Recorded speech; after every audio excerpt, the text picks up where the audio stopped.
Hello and welcome to Feedstuffs 365. I'm Ann Hess.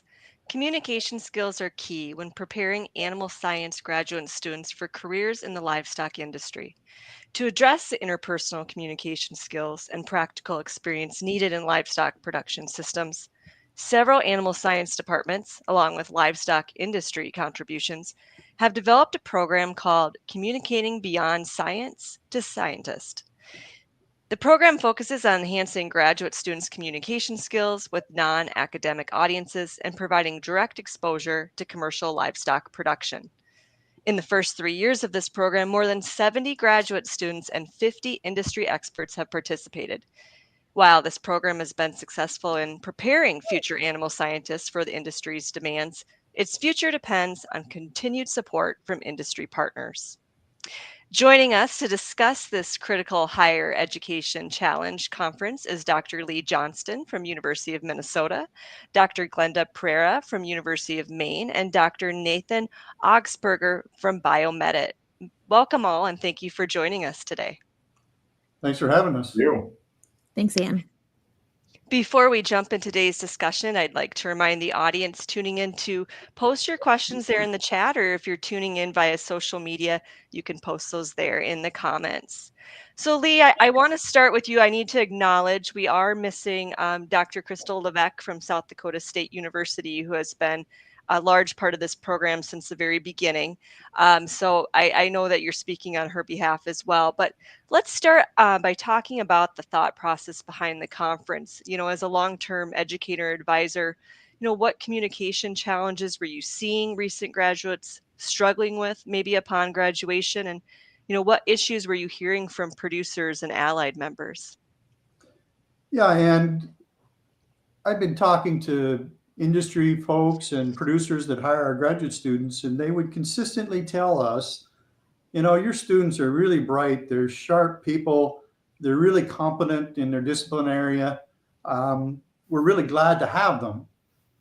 But it takes us maybe a year or 2 years, once they get on board with us, to teach them how a production system works, how to communicate with non-scientific audiences like, barn workers or producers or CEOs or the general public. And they were asking, what can you do to prepare these students a little bit better? And so you think about that, it's probably not too surprising that our students don't know those day-to-day operations of a pig farm or a cattle feed yard or a packing plant, or you name the production system. There's so much, a higher proportion of them are coming from non-farm backgrounds now. So why would we expect them to know that? And for those of us that grew up on farms, it was like, well, that's second nature. But we have a different student population than we used to.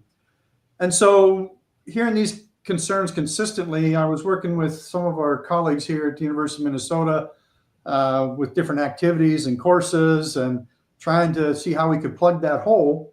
And then about 2019, Dr. Levesque from South Dakota called me and she said, I got this idea for a project funded through USDA, the Higher Education Challenge Grants. And it's basically to try to get students to learn more of the soft skills, the communications, the read the situation, understand that everything's interconnected. And I wondered if you wanted to be part of this project. And I didn't really hesitate. And I said, yeah, this is exactly what I've been trying to do. I'm all in, Crystal. Count me in. So that's kind of where it started for me. And I think Crystal's experiences were somewhat similar. So walk us through the early days of creating this conference. We were talking about it briefly here. You started in, I think, October 2020. Tell us about the organizations involved, the funding you needed, the goals you were hoping to achieve through this program. Well, as I said, Dr. Levesque she's the spearhead of this. She hatched the ideas and got the rest of us on board, and we drank the Kool-Aid, and we're all part of it, and been really a successful collaboration. Basically, it was try to help students find these soft skills that are so important in whether it's research or sales or policy making or whatever, and get them to be competent in areas outside their discipline. We can't expect students that we can't have the students thinking that they come out of graduate school and they study genetics of disease in poultry. That's the only thing they're going to deal with whenever they get hired in the industry. But they can't stay in school long enough to learn everything about everything. So our goal was to try to get them networked with industry folks to see how things are interconnected and then work on this communication skills thing. So the original activities in the project was multifaceted. We had job shadowing in there where we would try to match up graduate students with industry professionals for a couple weeks. We had, along the communications line of things, something called Think, Pair, Share. And so graduate students would write a piece about some livestock industry issue and give it to communications journalism students at SDSU who would read it and then give the student feedback. And it was pretty eye-opening for the students to see how they were being perceived in their writing. And then the other part was a series of webinars that the students would sign into, and each webinar was designed to talk about how to communicate with different non-science audiences. So how do you communicate with policymakers? How do you communicate with the general public? Farmers, other professionals outside your field. And we had people that gave the webinars that actually do this in their job, and they're very good at it, to give the students tips.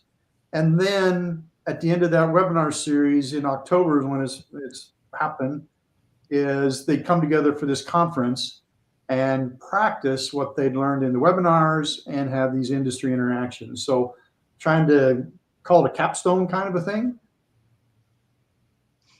Yeah, I was going to say now in 2024, this conference is a pretty well-oiled machine. I can attest to that as a industry participant this year.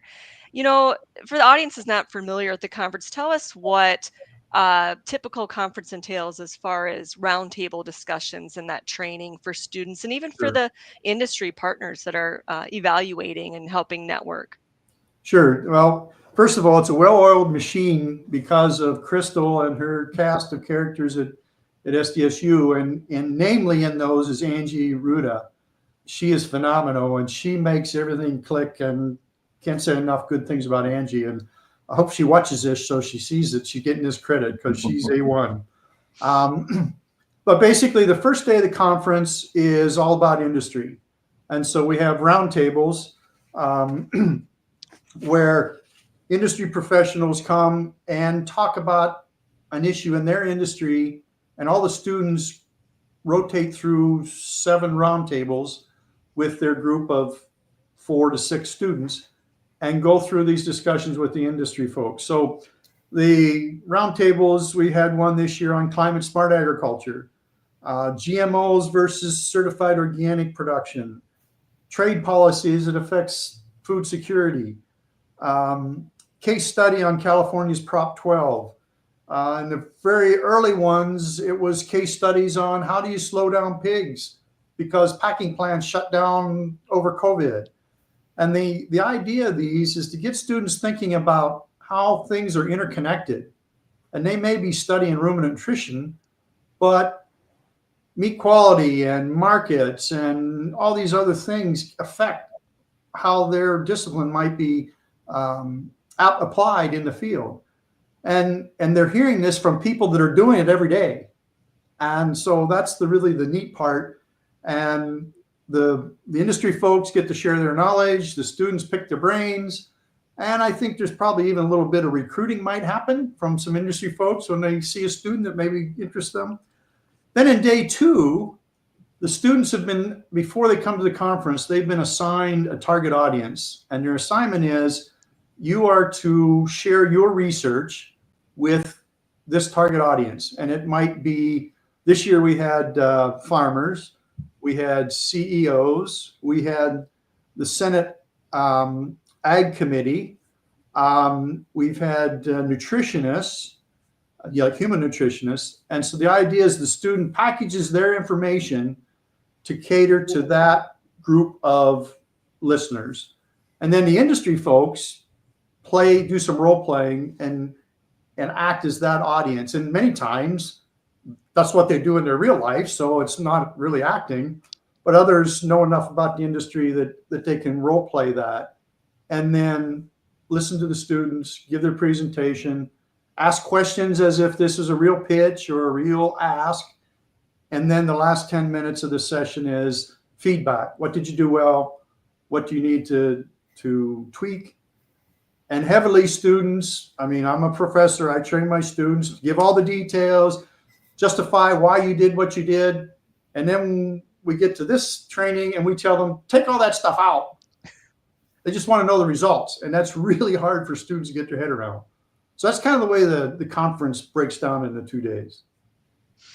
Yeah, and speaking of that feedback, we're going to get to a couple participants here in a moment, get their response of their highlights from participating in it. But what would you say has been the general consensus from the program and from the feedback from students and industry partners?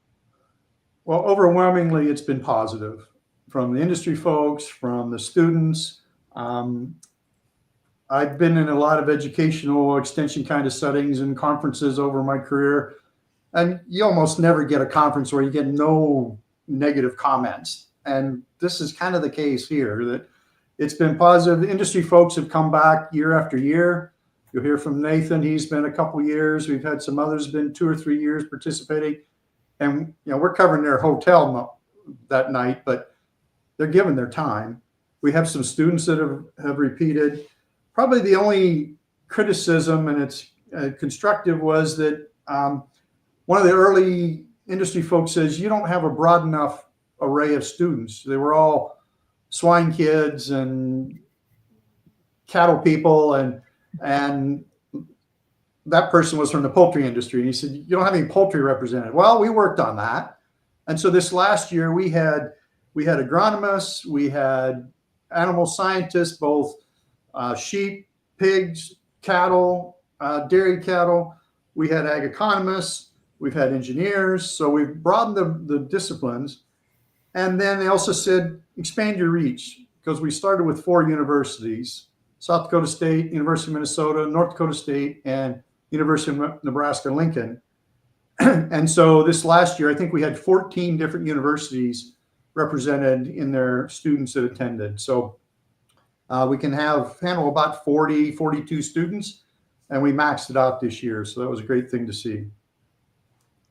Yeah, I was going to say with the topics just in my session, I was, exposed to quite a bit. It wasn't just cattle and swine, which of course probably are something that I would be more interested in listening to, but it was definitely good exposure across the different areas there. So Glenda, as a former student that participate in this program, I believe in the very first one in 2020, tell us about your experience and how it shaped your communication skills in preparation for working in the livestock industry, and how has it influenced your career today? Thanks, Anne. So, yes, you are right that I was one of the original cohorts that participated in this program. This was back in October of 2020.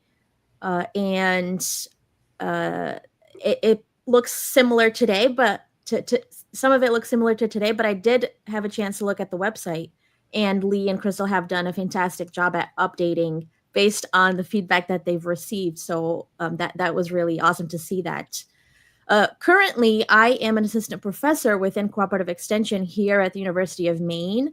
And so in my role, I speak to all different audiences. And so the experience that I got at the HEC conference included not only speaking to academics, but speaking to CEOs, to folks in higher management positions that I potentially would one day at the time want to be in.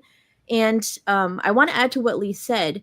There isn't a catch-all conference where you can practice as much as you can like we do in this setting. So that experience was invaluable, not only to me, but to other students as well, where you're practicing communicating consistently throughout every activity that you're conducting. And additionally, like Lee mentioned, you learn about your target audience. I can speak about a topic that I'm really passionate about in a really high scientific level. I can tell them why it's important that our results were statistically significant. But if the target audience doesn't have that jargon or doesn't have that understanding about p-values, I'm going to lose them pretty quick, right? So it really pushed me to understand what my target audience is and how should I communicate to them. And additionally, pick up on social cues. When you're at this conference in person, you're able to read the person you're talking to. Social cues are critical when we're communicating to folks about any topic. When I go to a farm and I'm talking about a topic, I can understand whether that farmer is understanding what I'm saying, or I need to sort of back off a little bit and start at the basics, and talk maybe more at whatever knowledge level they are at. When I'm talking to my students, it's a similar setting where some have a lot of experience, some don't. So you understand social cues, and so being in person at this conference was critical for that. And so I want to pause there. Yeah, I was going to say, I'm glad you mentioned the website as well. We put that there in the chat, and please check it out. You can see details of what the program's about and how it has expanded to several universities. More students have, in the program has continued to rise since the first year. Glenda, why would you encourage upcoming graduates to participate in a conference like this? And what do you think were the biggest takeaways for you as a student? Yeah, so in my position right now, I'm a mentor, I am a professor, and I want all of my students to have the opportunity to attend a conference like this. Because, like I mentioned, you don't get to practice this type of stuff in this environment, which it's kind of like a safe space for us to learn, right? We were having some discussion about the learning curve from being a graduate student to entering whatever career path you're in. The learning curve is steep, and communication is at the base of that. We learn everything about how to conduct a scientific study, how to write that manuscript, but what about communicating it to folks that aren't in our committee, that aren't in our group or network? So really getting to practice and applying what you were doing with your work. In addition, you build community at this conference. So I often tell my students, and I tell folks that I'm mentoring, the people in this room might become your peers. So what does that mean? Network. So you get the opportunity to network at this event from folks from other universities, from students at other universities, but you establish lifelong relationships that you might end up seeking down the line when you're writing a grant proposal, when you're conducting a research study, when you need an expert on something. That person's going to remember, hey, I know, I talked to Glenda, she's interested in this, etc., following up. And then in addition, we talked briefly about this, but the conference organizers seek out industry partners that may be potential employers. And this is really important for us to say, I want to be in that position that this person is in, that I'm talking to, that I'm learning from. What skills do I need to start working on to be in that position? So it really gives you the opportunity to say, here's the person in this role, here's the skills that they have. And I need to continue to enhance and improve on those skill sets. And maybe I can, pick their brain about what else I can be doing in addition to attending this conference to secure that position or role. Great point. Nathan, you were part of that safe space that Glenda talked about, and you probably provide some of those social cues. Tell us how you got involved in the program and the expectations you had and what you took away from the event as an industry participant. I had a friend, industry friend that participated in that first cohort that told me about it, and I think sort of after that conversation, I was pursued by a conversation with either Crystal or Lee, one of the two, and just simply said yes. I mean, it's an opportunity to interact with students and that, but the compelling piece about the program is that it fills that gap that both Lee and Glenda have spoken to.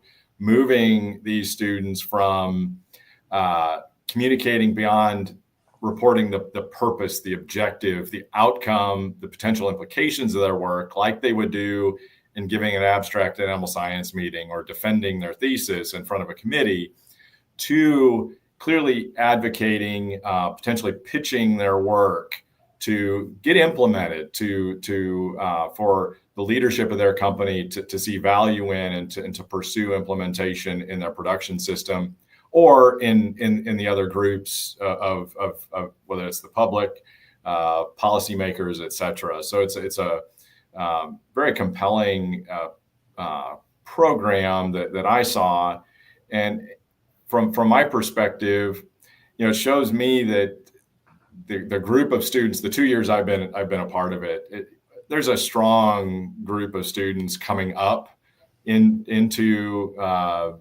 agriculture, animal agriculture from these schools. It's encouraging to me to be in the room as they wrestle with some of these tough questions. I was in the room I was in this past year was sort of a nutrition company leadership, and these students were tasked with pitching their idea that this company needs to invest in this for these types of reasons. And it was fun to see them sort of wrestle with the challenging questions that the panel members were giving them. And interesting in another way, there was one person who sat in on this for most of the morning, and instead of going to lunch, he sat down and he refigured his whole presentation because of all the questions that the panel members were giving the previous the previous speakers. So it's fun to see that, turn that attention from just outcomes to value, profitability, those types of aspects that industry personnel, industry people are really gonna focus on.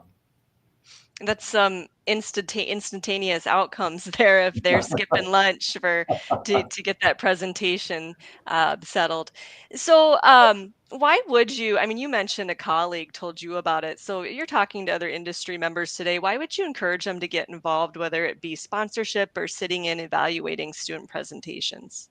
Yeah, I think it's a unique training event that fills that gap and seeks to, I would say, minimize that, or I should say it a different way, accelerates these students' ability to have an impact into the employer they eventually go to, whether it's an academic setting or an industry production type setting. Lee, looked very clearly elucidated that gap of being hired to the time that student or that person, that employee is now communicating in a way that brings value. And so I think there's that opportunity, one, to be involved in that, to challenge these students to think broader, think differently, that brings value, and the opportunity to have one-on-one or one-on group type conversations in the hallway, at lunch, et cetera, to get to know students. And two, I think maybe you said it, Anne, certainly an aspect of recruiting that could go on, whether it's for that day and time, or just knowing the students, having their names for a future time that you can either personally recruit, or they can come and now you're a reference for them potentially in their future. Yeah, I would absolutely agree. I definitely got a few references for us here at Feedstuffs in the future. So Lee, I always ask what's next, but I understand the funding wrapped up here in 2024 for this conference. What are you planning for this event? What's the future bringing for it? Well, the USDA grant that started this was designed to be a seed funding, with the expectation we can't apply for a second round. The expectation is that these things get their own legs and be self-sufficient. So we're in that mode. We're hoping to find some sponsors that are of like mind, that think this is of value and are able to put some financial resources towards it. We have had some support, not this year, but the last year, I think the year before, from the National Pork Board. And maybe some other groups like that would be willing to support. And so that's basically the ask, is that we find some support. And Crystal knows the numbers in terms of how much and those kind of things, but we're pretty ground level at this point. So it's not like we have platinum, silver, and gold sponsorships and know all that. We have a figure that we need to get to keep this thing going. And hopefully we can find people that are like-minded to help us do that. So I'm sure there's some like-minded individuals listening right now. And how can academia, industry partners, other agricultural organizations, how can they get involved, and who should they contact to donate? We talk about their dollars and their resources, but also, their talent, their time to keep this event going. Sure. Well, one way is to get a hold of me or Crystal Levesque at SDSU. We're on the websites for the university.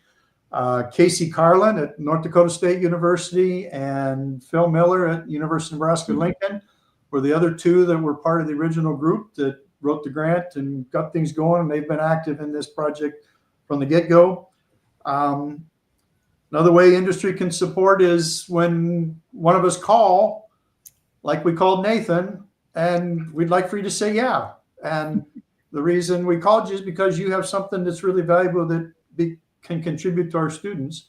And I'm amazed at the students that come. They are committed. They had to do a fair bit of work before they came to the conference. It isn't just two overnight stays in a nice hotel in Sioux Falls, South Dakota. They had to work, and they are really committed to it. And that gives me hope for the future of our industry, that there's people like that there. So yeah, if they can do that, then I think our plan is we have some people in mind and companies in mind that we're going to reach out to, and we'll see how that goes. Well, as we wrap up our discussion here today, anything else you want to share, key takeaways to leave our audience? And Glenda, I'll start with you. Sure. So we were mentioning this a little bit ahead of the training, but our livestock industry today and the roles that we're in today require us to have, I think, more and more skills to be able to continue to contribute to our society. And so we're asked to do more and more with less resources. And so attending this conference kind of gets a head start at that, having a baseline for your communication skills. Like Nathan mentioned, it really challenges us to think broader, to, improve our critical thinking skills. And I think that's just going to continue to be the expectation going forward. But it's really critical because no matter if we're talking to a consumer, if we're talking to our colleagues, if we're talking to our students, farmers, who it may be, if they can't understand our message clearly, and if we can't have a conversation, then that can pose a threat to our industry. And so in my role, I had to quickly step into a position of where I'm working now in an area of expertise that I wasn't familiar with. It's in an environmental background, and I'm talking to folks at CDC, folks at the Department of Ag, as well as DEP, and this is here within the state of Maine. And I quickly had to say, all right, I have to engage with all of these audiences, and how do I communicate effectively? And because of this training, and I've known Lee for a long time, so Lee was always a great educator. So learning from folks like Lee, it really helped me to be successful in the role I'm in today, and it's thanks to folks like that. Sounds like a good foundation for what you're experiencing now in your career. Nathan, how about you? Yeah, I'd encourage industry people, industry individuals that to give this a really hard look. There's an opportunity to bring value to the future employees of our companies, be it in production setting, in an industry supplier setting, et cetera. It's a tangible way to be involved and accelerate the students' learning and accelerate the students' ability to bring value on day one of their job with a company. And so I'd certainly encourage that, whether that's in money or time. The time is really useful in this. You get to know the students, get to interact with them, and they do ask questions. They in that setting, they ask a lot of questions, and it's really a positive experience. It has been for me for 2 years, and I'd say answer when Lee calls, answer the phone and say yes. Well, I do like that part of getting those graduates ready day one for their future careers. Lee, we'll end with you here. Well, I've been in this position at the University of Minnesota for 30 plus years, and this one really gets me excited and passionate about this. It is so gratifying to see these students develop and see the light goes on, when it happens, and to be part of that and to be interacting with all these industry people and people that I wouldn't normally interact with because they're outside my discipline or my industry. And so for me, it's a win all around. I can't see a downside. So hopefully some of our enthusiasm will rub off on some other folks and we can keep this thing going. Appreciate Feedstuff's help in letting us get the word out too. That's really important. Yeah, absolutely. And like we mentioned, if you want to check out the program, you want to get involved, check out the website we have posted there in the chat. You can contact Lee or Crystal. Let's get started here on 2025. I'd like to be a part of the program again, so hopefully we can make it work. Lee, Glenda, and Nathan, thank you so much for joining us today and sharing your insight. Thanks much. You're welcome. Thank you. Thank you. For you and our audience, we thank you for tuning in. For more coverage and conversations on topics like this, be sure to check out the live and on-demand section of Feedstuffs 365. For Feedstuffs 365, I'm Ann Hess.